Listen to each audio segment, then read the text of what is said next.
Hi guys, today వచ్చి ఇది అరటి పువ్వు అండి. ఇప్పుడు దీని గురించి ఎవరికి అంత పెద్దగా తెలియదు.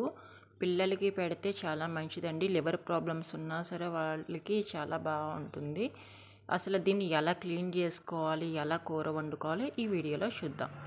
ఇది అరటి పువ్వు కదండి. ఈ పెటల్స్ తీసేసుకోవాలండి. ఫస్ట్ ఈ పెటల్స్ తీసే ముందు ఈ లోపల ఉంటుందండి.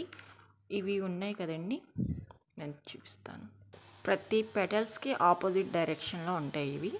వీటిని మనం క్లీనింగ్ చేసుకోవాలి. ఎలా క్లీనింగ్ చేసుకోవాలి చూడండి గైస్. దీనికి ఇది ఉంది కదండి కిందది, దీన్ని తీసి పక్కన పెట్టుకోవాలి. చిన్న పెటల్స్ కింద ఉంటుంది, దీన్ని పక్కన పెట్టుకోవాలి. అండ్ దీనిలో పొడుగ్గా ఒక పుప్పొడి రేణు టైప్ ఉంటుంది కదండి, ఇలాగా చాలా గట్టిగా ఉంటుంది.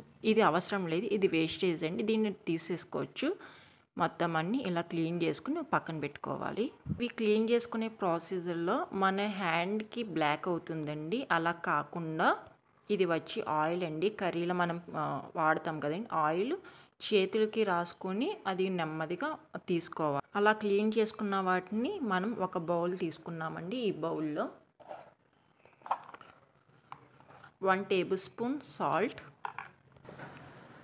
1 టేబుల్ స్పూన్ టర్మరిక్ అండి, పసుపు కూడా యాడ్ చేసుకుంటున్నాను. నేను మీకు ఇప్పుడు ఒలిచి చూపిస్తాను ఎలానో. ఇదిగోండి, నేను ఆయిల్ అప్లై చేసుకున్నాను. ఒక్కొక్క పెటల్ తీసి నేను క్లీన్ చేసుకుంటున్నాను.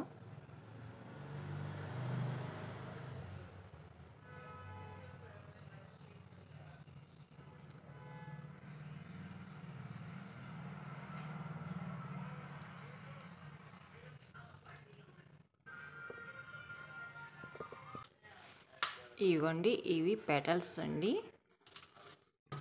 రిమైనింగ్ వచ్చి ఇవి ఇలాగా క్లీన్ చేసుకుని పెట్టుకున్నాం కదండి. ఇవి ఈ లోపల మనం మీకు రిమైనింగ్ క్లీన్ చేసుకునే లోపు ఇవి కలర్ చేంజ్ అయిపోతాయండి. ఇప్పుడు దీని గురించి ఏం చేద్దామంటే, ఇవి పసుపు ఉప్పు వేసిన వాటర్ కదండి, ఇవి తీసుకొని కత్తెరతో నేను కట్ చేసేస్తానండి. స్మాల్ పీసెస్ కింద మనకి ఏ సైజులో కావాలంటే అలాగా ఇలా కట్ చేసేసుకుని ఉంచుకోవడం బెటర్. మనకి నాకైతే కత్తిపేటతో కట్ చేయడం అలవాటు లేదండి. సో నేను ఇలా కట్ చేసుకుని పక్కన పెట్టుకున్నా. అంటే రిమైనింగ్ కూడా కట్ చేసుకునే లోపు ఇవి బ్లాక్ అవ్వకుండా ఉంటుంది. ప్రజెంట్ అంతా కంప్లీట్ అయిపోయినాక ఎండింగ్ ఇది ఉంది కదండి, దీన్ని కూడా చిన్న చిన్న ముక్కల కింద కట్ చేసుకుని కర్రీలో వేసేసుకోవచ్చు. దీన్ని కడిగేటప్పుడు మెత్తగా నలిపి కడగాలండి. అప్పుడే దీనిలో ఉన్న వగరు అంతా మొత్తం అండ్ జిగురు కూడా పోతుంది. అలాగా మనం ఒక 2-3 టైమ్స్ కడగాలి. ఆ 2-3 టైమ్స్ కడిగేటప్పుడు కూడా మనం ఏంటంటే సాల్ట్ యాడ్ చేసి కడగాలి. కావాలంటే పుల్లటి మజ్జిగలో కూడా యాడ్ చేసి కూడా దీన్ని కడగచ్చు. నేను మళ్ళీ కడుగుతున్నాను. దీనిలో మళ్ళీ సాల్ట్ యాడ్ చేస్తున్నా. సాల్ట్ యాడ్ చేసి మెత్తగా నలపాలండి బాగాను. నాకైతే ఇది బ్లాక్ అన్నది రాలేదు. సేమ్ ఇది ఏ కలర్లో ఉంది, ఇది ఆ కలర్లోనే ఉంది. నేను బాగా లేత పువ్వు తీసుకున్నాను. ఇది పిల్లలకి ఏంటండి, డ్రింక్ చేసేవాళ్ళు అండ్ స్మోక్ చేసే వాళ్ళకి కనీసం మనకు దొరికినప్పుడు ఒక్కసారైనా వండి పెడితే లివర్స్కి అయితే ఏ ప్రాబ్లం ఉండదండి. చాలా హెల్తీగా ఉంటాయి. బాగా నలపాలండి, నలిపితేనే దీంట్లో వగరిపోతుంది. నేను మొత్తం కడిగేసుకొని ఒక దానిలో వేసుకున్నానండి. ఇప్పుడు దీన్ని మనం బాక్స్లో పెట్టుకొని ఫ్రిడ్జ్లో పెట్టుకోవచ్చు. ఇది ఎప్పుడు కావాలి అనుకుంటే అప్పుడు కర్రీ చేసుకోవచ్చు. అంటే అప్పటికప్పుడు చేసుకుని పెట్టుకోవాలంటే మనకు అవ్వదు కాబట్టి ఇది చాలా ప్రాసెస్. ఇది నాకు మొత్తం 2 అవర్స్ పట్టిందండి. మొత్తం ఇదంతా పువ్వు అంతా క్లీన్ చేసుకోవడానికి. ఇప్పుడు వీటిని కూడా క్లీన్ చేసుకుని పక్కన పెట్టుకుంటున్నాను. ఇవి జస్ట్ పెటల్సే కాబట్టి ప్రాబ్లం లేదండి. ఇది ఎలా కర్రీ ప్రిపేర్ చేయాలో మీకు నెక్స్ట్ వీడియోలో చూపిస్తానండి. మీకు ఈ వీడియో నచ్చినట్లయితే please like and subscribe. Thank you watching this video. ఇవి అరటి పువ్వులను మనం సపరేట్ చేసుకున్నాం కదండి, దానితో ఇప్పుడు ఫ్రై చేస్తున్నాను. ముందుగా గ్యాస్ మీద కడాయి పెట్టుకుని 2 టేబుల్ స్పూన్ ఆయిల్ వేస్తున్నాను. ఆయిల్ హీట్ ఎక్కేలాగా ముందుగా మనం కడిగి పక్కన పెట్టుకున్నాం కదండి, ఈ పెటల్స్ దీనిలో యాడ్ చేస్తున్నాను ఆయిల్లో. ఇది బాగా రోస్ట్ అయిపోవాలి. అప్పుడే కర్రీ బాగా టేస్ట్ వస్తుందండి. మా అబ్బాయి దీన్ని చూసి మా మమ్మీ ఆశ్రమానికి వెళ్ళి వచ్చిన తర్వాత కూరగాయలతో పాటు కాకుండా ఏంటి కూరగాయలు పెట్టడం మానేసి మొక్కలు చెట్లు అన్నీ పెడుతుంది బాగానని చెప్పి చాలా ఇమిటేట్ చేస్తున్నారండి. ఇప్పుడు ఇది బాగా ఫ్రై అవుతుంది. ఫ్రై అయ్యేటప్పుడు చూడండి కలర్ చేంజ్ అవుతుంది, పింక్ లైట్ పింక్లోకి వస్తుంది. టేస్ట్కి సరిపడినంత సాల్ట్, కొద్దిగా కారం, కొద్దిగా గరం మసాలా పౌడర్. దీన్ని క్లీన్ చేసి పెట్టుకున్నాం కదండి. ఇప్పుడు దీన్ని ఉడకబెట్టుకోవాలి. అది ప్రాసెస్ ఎలానో చెప్తాను. కొద్దిగా సాల్ట్, 1/4 టీ స్పూన్ పసుపు. ఇప్పుడు దీన్ని ఈ ముక్కల్ని దీంట్లో వేసుకొని బాగా ఉడకబెట్టుకోవాలి. 1/2 టీ స్పూన్ ఆవాలు మెత్తగా గ్రైండ్ చేసుకొని పక్కన పెట్టుకోవాలి. ఇది బాగా ఉడికిపోయిందండి. ఇప్పుడు గ్యాస్ ఆఫ్ చేసుకుని ఒక 5 మినిట్స్ చల్లారబెట్టుకోవాలి. కొద్దిగా వాటర్ తీసుకున్నాను.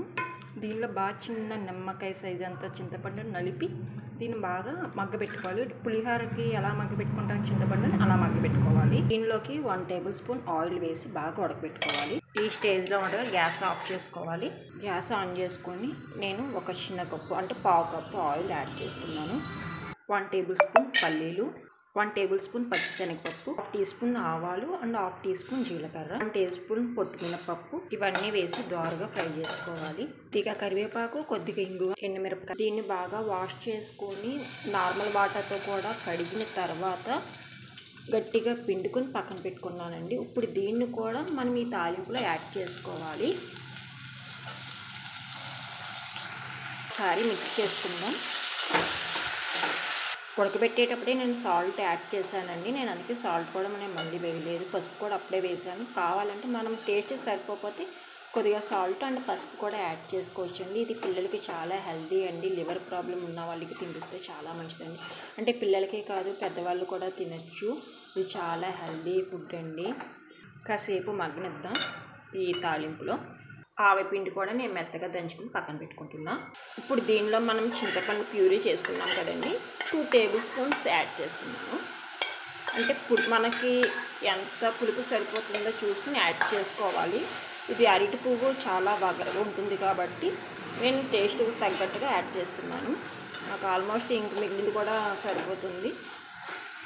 దీంట్లో వాటర్ యాడ్ చేయని అవసరం లేదండి. ఈ చింతపండు పులుపు మొత్తం దీన్ని పట్టేలాగా ఒక 5 మినిట్స్ మగ్గనివ్వాలి. మూత పెట్టేసి మీరు కావాలంటే బాగా చిన్న చిన్న ముక్కలకైనా కట్ చేసుకోవచ్చు. కాకపోతే మిక్సీలో వేస్తే నుజ్జు అయిపోద్దండి, టేస్ట్ అంత రాదు. నేను ఇంకా మిగిలిన కట్ చేయలేక ఇంకా ఇలా వదిలేసాను.